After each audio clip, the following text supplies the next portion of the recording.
Les femmes ont un choix pratiquement infini devant elles. Les hommes, par contre, n'en ont presque aucun. C'est la réalité brute, sans filtre. Ça n'a rien à voir avec le physique ou la malchance, mais tout avec un système de sélection qui n'a jamais été juste. Elles trient, testent et éliminent la grande majorité sans même y penser. Pourtant, ce système comporte une brèche majeure. Reste jusqu'au bout et tu vas comprendre comment inverser complètement la donne et avoir accès à un nombre illimité de femmes. Si tu découvres la chaîne, abonne-toi tout de suite et va jusqu'à la fin. Profites-en pour liker, partager et soutenir le contenu. Dans les commentaires, je t'ai mis le guide complet sur l'art de parler aux femmes. Tout y est pour enfin maîtriser ça une bonne fois pour toutes. Laisse-moi te dire quelque chose que personne n'ose balancer clairement. L'attraction n'est pas démocratique. Elle ne l'a jamais été. Tu peux bosser des années, te donner à fond, essayer d'être le mec parfait et rester totalement hors radar pour la plupart des femmes qui t'intéressent. Pendant ce temps, un seul gars avec une présence particulière et un minimum de validation sociale ouvre des portes qui te paraissent en béton armé. Je ne l'ai pas appris dans des bouquins ou des séminaires feel good. Je l'ai compris sur le terrain, là où l'attraction n'est pas une belle histoire, mais une économie impitoyable. Clubs, bars, endroits où tout se joue sur le pouvoir, le désir et le choix pur et simple. Et sais-tu ce que j'ai vu? Un groupe de femmes, même entouré de centaines de mecs possibles, peut devenir obsédé par un seul. Pas parce qu'il est le plus beau, le plus grand, ou celui qui claque le plus d'argent ce soir-là, mais simplement parce qu'elle voit d'autres femmes intéressées par lui. Voilà la faille. Ce mécanisme psychologique, presque aucun mec ne le capte. La validation par d'autres femmes agit comme un déclencheur automatique. Elles observent, filtrent, analysent. Elles ne veulent pas gaspiller leur temps, leur corps ou leur réputation sur n'importe qui. Du coup, elles prennent des raccourcis mentaux. Le plus puissant, si d'autres nanas le veulent déjà, c'est qu'il a quelque chose de valable. Elles ne l'avouent jamais, mais elles l'appliquent tous les jours. Et c'est là que tout se complique pour toi. Pendant que tu galères en solo, certains apprennent à se déplacer en groupe, à dégager une valeur sociale et raflent ce qui semblait hors de portée. Ce n'est pas que les femmes sont méchantes ou superficielles. C'est purement biologique et psychologique. Pendant des millions d'années, les femelles humaines devaient choisir le meilleur mâle possible pour survivre. Cet instinct est toujours là, maquillé derrière les discours modernes d'égalité et d'amour libre. Le code génétique est plus fort que n'importe quelle idéologie. Ouvre grand les yeux maintenant. La plupart des mecs vivent dans le déni, persuadés que le jeu est fair play et noble. Ils ne lisent pas. C'est un marché où la perception bat la réalité à plate couture. Un gars qui dégage une aura de désirabilité, même s'il n'est ni riche ni canon, peut avoir 10 fois plus d'options qu'un autre bourré de qualité, mais sans reconnaissance sociale. Crois-moi, une femme ne choisit pas juste un mec, elle choisit ce qu'il représente dans le groupe.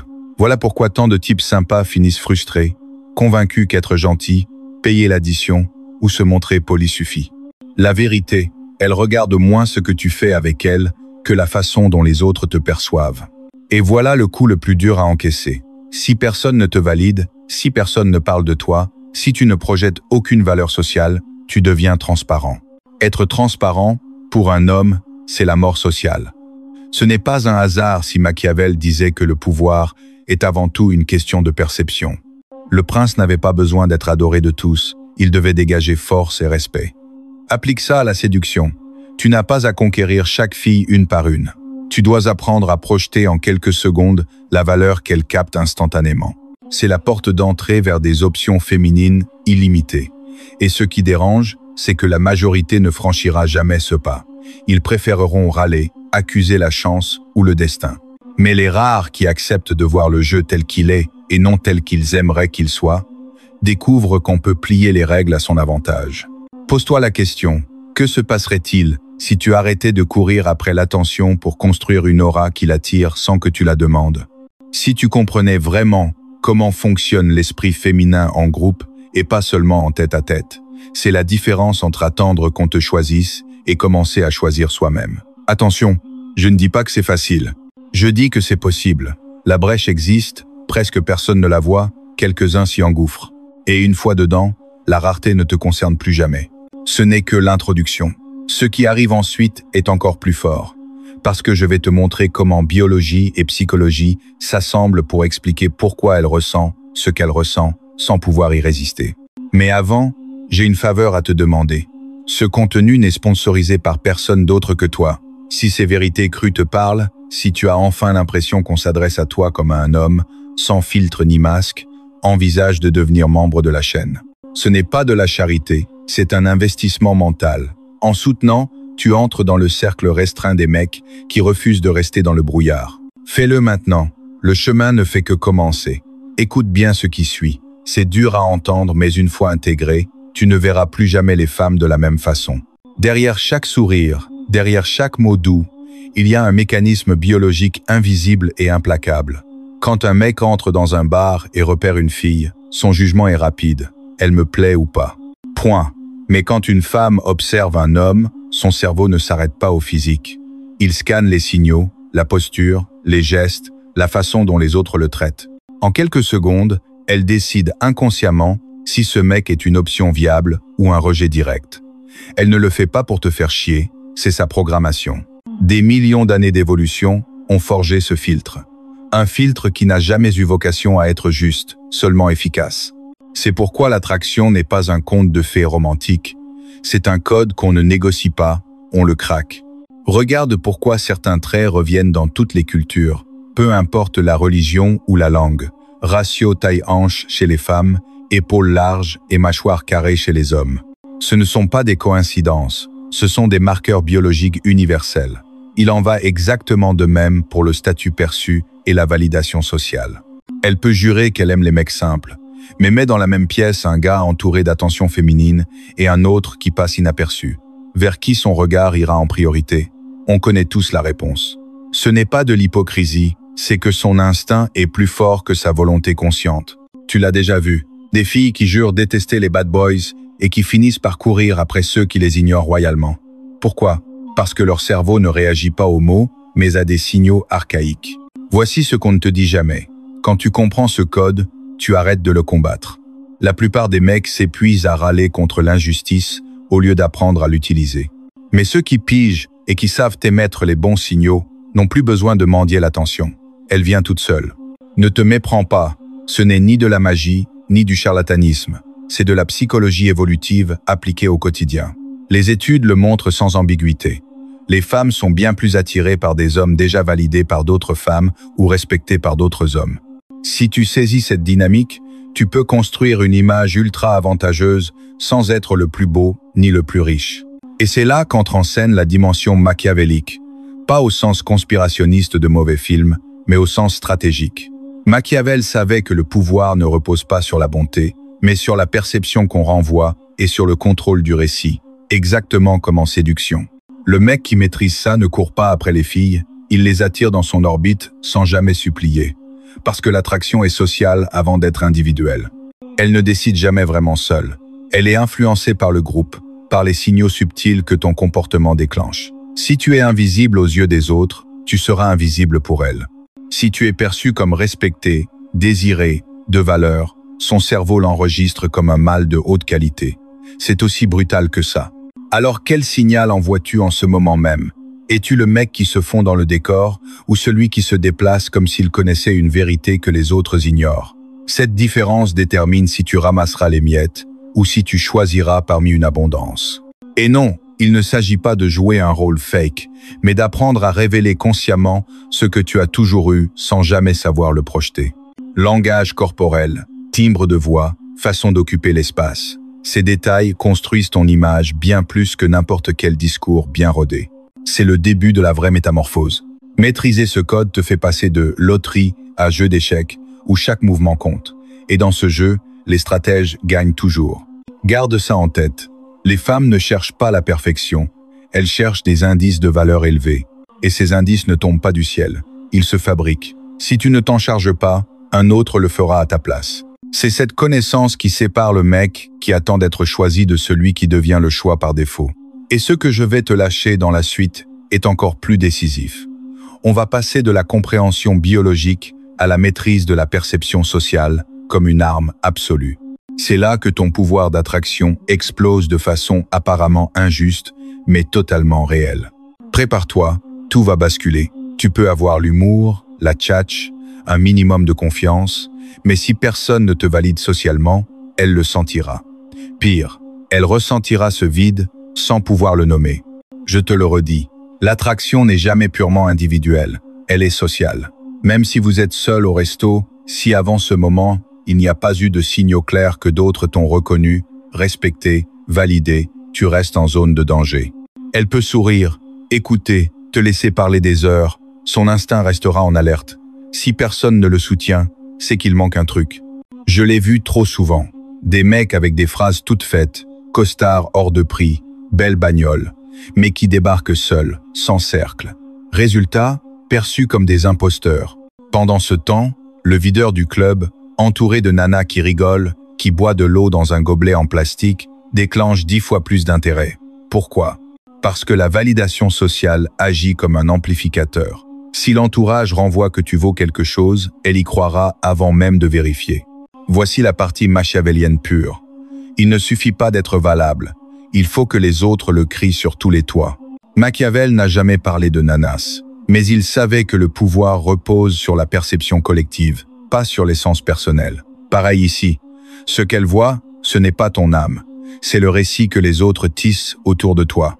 Alors comment faire quand tu es un mec normal, sans célébrité ni fortune? La réponse n'est pas de compliquer ta vie, mais d'adopter des stratégies simples, t'entourer de gens qui t'élèvent, laisser transparaître que tu vis dans l'abondance et non la pénurie. Parle peu, projette beaucoup. Le mec qui entre quelque part sans hurler, mais qui récolte salut et regards respectueux, sera toujours plus magnétique que celui qui cherche l'attention à tout prix. Ces micro-détails forment ta carte de visite avant même que tu ouvres la bouche. Beaucoup croient qu'il faut une phrase magique ou un coup de chance. Non, il faut construire un contexte où ta simple présence pèse déjà lourd. Dans ce contexte, n'importe quelle phrase aura 10 fois plus d'impact. Exemple concret, tu abordes une fille à une soirée. Elle t'a déjà vu discuter avec plusieurs personnes, rire, être saluée chaleureusement. Quand tu lui parles, son cerveau ne reçoit pas une phrase isolée. Il reçoit le package complet, mec validé par le groupe qui daigne maintenant me choisir. C'est un coup psychologique massif. Petit exercice, dis-moi en commentaire ce que tu penses. Selon toi, dans ce contexte de pré-validation sociale, quelle ouverture marche le mieux? A. Un compliment court, inattendu et direct. B. Une question ouverte sur quelque chose qui la concerne vraiment. Écris A ou B, plus ton explication. Je veux voir quelle école domine ici. Construire ton image sociale, ce n'est pas un gadget cheap. C'est l'investissement le plus rentable que tu feras. Chaque personne autour de toi, chaque réaction à ta présence, chaque détail compte. C'est ça qui te fait passer d'invisible à inévitable. Le prochain chapitre va encore plus loin. On attaque un sujet que la plupart des mecs fuient, le leadership masculin naturel. Pas hurler des ordres ou jouer les gros bras, mais cette capacité à faire suivre ta direction sans même la demander. C'est le signal le plus puissant que l'instinct féminin capte. On y va tout de suite. Écoute bien, c'est là que 95% des mecs se plantent. Ils croient que tout repose sur l'argent, le physique ou les belles phrases. Ils s'acharnent sur le visible, alors que la vraie différence est invisible. Ta capacité à générer de l'attention, pas l'attention drama ou dispute, mais cette énergie qui fait qu'une femme sent qu'elle ne te possède pas totalement, qu'elle ne te lit pas comme un livre ouvert et qu'elle ne peut pas te sortir de sa tête. Ça, frère, c'est ce qui sépare le mec sympa qu'on oublie du mec qu'elle n'arrive pas à oublier. Vérité qui pique, le désir féminin ne s'épanouit pas dans le confort, il explose dans l'incertitude. Plus tu es prévisible, plus elle te range rapidement dans la case plan B ou pire. Pourquoi? La certitude tue l'attraction. C'est parfait pour un contrat de mariage, mortel pour le désir. Et c'est là que la vision machiavélienne prend tout son sens. Machiavel ne parlait pas de séduction, mais de pouvoir. Et la séduction, c'est du pouvoir pur. Il disait qu'il valait mieux être craint qu'aimé. Avec les femmes, la formule gagnante, c'est un mélange. Pas la peur physique, mais le respect teinté d'incertitude. Cet équilibre la garde accrochée. Si tu réponds en 2 secondes, accepte tous ses caprices et se dispo 24/7, tu lui montres que tu es déjà acquis. Et quelque chose d'acquis n'a plus aucune valeur. D'où l'art de la distance calculée. Pas disparaître en ghost comme un faible, mais gérer ta présence comme un actif rare. Parfois ton absence pèse plus lourd que ta présence. Ce silence entre 2 messages, cette fois où tu ne rappelles pas tout de suite, ça crée de la tension, et la tension nourrit le désir. Quand une femme n'est pas sûre d'avoir déjà toute ton attention, quand elle doit encore la mériter, son cerveau reste en marche. Elle commence à investir elle-même. Plus elle investit temps, pensée, émotion, plus il lui devient difficile de lâcher. Question directe. Pour maintenir cette tension dans une conversation, qu'est-ce qui marche le mieux? A. Un silence stratégique qui la force à remplir le vide et à se dévoiler. B. Une réponse inattendue qui brise ses attentes et la laisse cogiter. Écris A ou B plus explications en commentaire. Je veux voir quel mindset domine ici. Ce n'est pas un jeu de phrases toutes faites ou de techniques de PUA cheap. C'est de la psychologie brute. Les femmes ne tombent pas amoureuses de ce qu'elles comprennent parfaitement, elles s'accrochent à ce qu'elles ne contrôlent pas totalement. Le mec lambda se tue à plaire. Le stratège comprend que chaque mot, chaque silence, chaque apparition, disparition, renforce sa position dans son esprit. Une fois cette position solidement installée, tu n'as plus à supplier ou impressionner, c'est elle qui fait le boulot. Attention à ne pas confondre tension et manipulation toxique. Il ne s'agit pas d'être cruel, mais de rester un mystère qui mérite d'être exploré. Tu n'es ni son clown, ni son carpette. Tu es cette figure qu'elle ne peut pas ranger dans une case et qu'elle ne peut donc pas lâcher. Ça, c'est le pouvoir à l'état pur. Et si Machiavel voyait ça, il sourirait. Le principe est exactement le même qu'avec les royaumes. Garder les gens dans un léger état d'alerte, c'est garder le contrôle. Le désir ne meurt pas par manque d'amour.